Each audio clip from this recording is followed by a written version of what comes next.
بسم اللہ الرحمن الرحیم وعن ام کلثوم بنت عقبۃ بن ابی معیط رضی اللہ عنہا قالت سمعت رسول اللہ صلی اللہ علیہ وسلم یقول لیس الکذاب الذی یصلح بین الناس فینمی خیرا او یقول خیرا متفق علیہ وفی روایت مسلم زیادت قالت ولم اسمعه یرخص فی شیء مما یقوله الناس الا فی ثلاث تعنی الحرب والاصلاح بین الناس وحدیث الرجل امرأته وحدیث المرأة زوجها۔ توجہ فرمائیں، حضرت ام کلثوم رضی اللہ تعالی عنہ سے روایت ہے، فرماتی ہیں کہ میں نے رسول اللہ صلی اللہ علیہ وسلم کو یہ فرماتے ہوئے سنا، فرمایا کہ وہ بندہ جھوٹا نہیں ہے جو بندہ لوگوں کے درمیان میں صلح کروائے، وہ بندہ جھوٹا نہیں ہے جو لوگوں کے درمیان میں، اور فرمایا کہ فینمی خیرن کہ وہ خیر کی بات پہنچاتا ہے یا لوگوں سے خیر کی بات کرتا ہے۔ یہ صحیح بخاری کے الفاظ ہیں اور صحیح مسلم میں اس پر زیادتی ہے، یعنی آگے اور بھی روایت ہے، اس میں فرمایا کہ نبی علیہ السلام نے کسی بھی چیز میں جھوٹ بولنے کی اجازت نہیں دی سوائے تین چیزوں کے، تین جگہوں پر جھوٹ بولنے کی اجازت دی ہے، اس کے علاوہ کہیں پر بھی جھوٹ بولنے کی اجازت نہیں ہے۔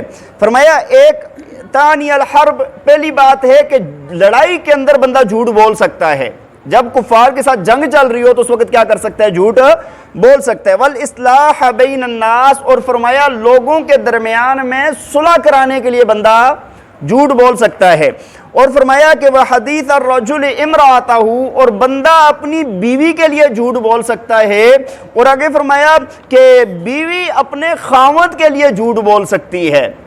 یہ تین جگہیں فرمائی، دیکھیں تین باتیں بیان فرمائی ہیں۔ جھوٹ کتنا بڑا گناہ ہے، گناہ کبیرہ ہے، گناہ کبیرہ ہے، لیکن فساد کو ختم کرنے کے لیے یہاں پر حدیث شریف کے اندر پورے ذخیرہ حدیث میں صرف یہ تین جگہیں جہاں پر جھوٹ بولنے کی اجازت دی گئی ہے۔ پہلی بات کون سی ہے؟ ایک ہے فرمایا کہ لوگوں کے درمیان میں صلح کرانا، لوگوں کے درمیان میں کیا کرانا، صلح کرانا، یعنی آگے خود فرمایا گیا کہ خیر کی بات کسی کو پہنچا دینا۔ مثال کے طور پہ دو بندوں کا آپس میں جھگڑا ہو گیا، دو قبیلوں کا آپس میں جھگڑا ہو گیا، ایک کے پاس گیا، جا کر کہا کہ یار وہ تو وقتی تو چلو آپ کا ہو گیا ہے، لیکن وہ آپ کے بارے میں بڑے اچھے خیالات رکھتے ہیں، ہاں آپ کی خوبیوں کو وہ مانتے ہیں اور آپ کے متعلق بڑی اچھی اچھا اس کے اندر بھی نا ایسی بات اختیار کی جائے کہ جو دو معنوں والی بات ہو نا، دو معنوں والی بات ہو، جس کے اندر یعنی جھوٹ نہ ہو، تو وہ زیادہ بہتر بات ہے۔ جس طرح صدیق اکبر رضی اللہ تعالیٰ عنہ سے جب پوچھا تھا نا تو کہ بھائی آپ کے ساتھ کون ہے، تو کیا فرمایا تھا، یہ میرے رہبر ہیں، مجھے رستہ دکھانے والے ہیں۔ لوگوں نے یہ سمجھا تھا کہ شاید یہ مدینہ کا راستہ بتانے والے ہیں، اور انہوں نے مانا یہ مراد لیا تھا کہ یہ مجھے جنت کا راستہ بتانے والے ہیں۔ تو ایسی بات درمیان میں کرنی چاہیے۔ تو پہلی بات کیا فرمائی کہ لوگوں کے درمیان میں صلح کرانا، اور قرآن میں جا بجا اس بات کی تاکید ہے، جا بجا اس بات کی تاکید ہے۔ اللہ تعالیٰ فرماتے ہیں نا لا خیر فی کثیر من نجواہم الا من امر بمعروف او صدقۃ او اصلاح بین الناس، فرمایا تمہارے بہت سروں کے جمع ہونے میں اور سرگوشیاں کرنے میں کوئی خیر نہیں ہے سوائے کس کے، جو بندہ صدقے کا حکم دے، نیک بات کا حکم دے، اور ساتھ لوگوں کے درمیان میں صلح کرانے کے لیے جمع ہوں، ان کے اندر خیر ہے۔ دیکھیں نیک بات کو حکم دینا یہ بھی صلح میں تھا، صلح اس کے اندر بھی آ گئی ہے نا، نیکی ہی ہے نا، لیکن اللہ نے اس کی اہمیت الگ سے بیان فرمائی ہے اس آیت کے اندر کہ بھائی نیک لوگوں کے درمیان میں صلح کرنا الگ سے زیادہ اہمیت رکھتا ہے۔ اسی طرح دوسری جگہ فرمایا والصلح خیر، فرمایا صلح کرنے کے اندر، کرانے کے اندر کیا ہے، خیر ہے۔ اسی طرح ایک جگہ پر فرمایا انما المؤمنون اخوہ، فرمایا سارے کے سارے مسلمان آپس میں بھائی ہیں، فاصلحوا بین اخویکم، فرمایا اپنے بھائیوں کے درمیان میں صلح کرایا کرو، کیا کرایا کرو، صلح کرایا کرو۔ اور ایک جگہ پر اللہ نے فرمایا واتقوا اللہ واصلحوا ذات بینکم، فرمایا کہ اللہ سے ڈرو اور آپس میں صلح کرو، آپس میں کیا کرو، صلح کرو۔ تو مسلمانوں کا کام کیا ہے کہ جب دو بندے آپس میں یا دو فریق آپس کے اندر لڑے ہوئے ہیں، ناراض ہیں، تو یہ کیا کریں، صلح کرائیں۔ ایک چھوٹی سی بات آپ کو، ایک دوسری حدیث ابھی میرے ذہن میں آ گئی ہے، صحیح بخاری کی روایت ہے، نبی علیہ السلام نے فرمایا، اور میں خود اس حدیث کو پڑھ کے بہت ڈرا تھا، بہت مجھے خوف طاری ہو گیا تھا۔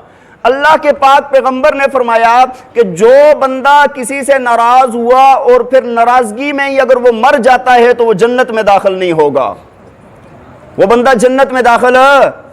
اور آگے کیا فرمایا؟ فرمایا ہاں بس 2 بندے ناراض ہیں، لیکن ان میں سے جو بندہ پہلے صلح کر لے گا نا، تو فرمایا کہ اس کا وہ پیچھے والا سارا گناہ اللہ معاف فرما دے گا۔ مثال کے طور پہ 2 بندے بہت عرصے سے ناراض ہیں، دونوں گناہگار ہیں نا کتنے، لیکن ایک بندے نے جا کر پہلے سلام کر لیا، پہلے معذرت کر لی، تو اس کا وہ پیچھے والا سارا گناہ اللہ معاف فرما دیتے ہیں۔ تو اس حدیث کے اندر جو جھوٹ کی اجازت دی گئی ہے وہ پہلی بات کون سی ہے؟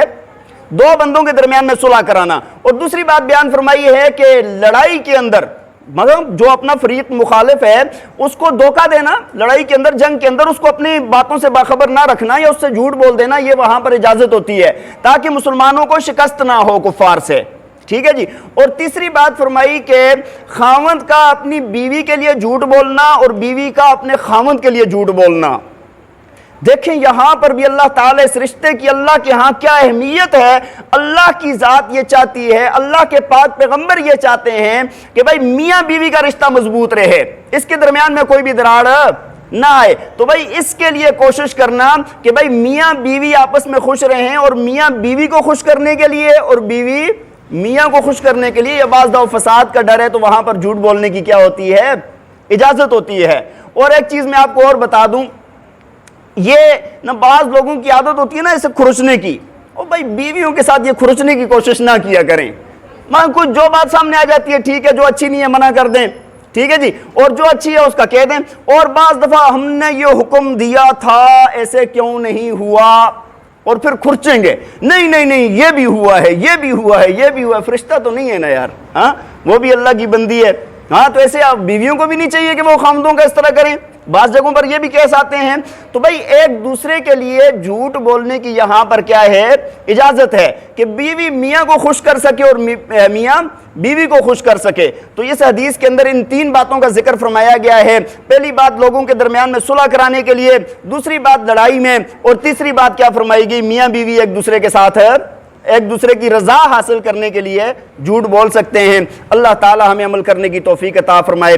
وآخر دعوانا ان الحمد للہ رب العالمین۔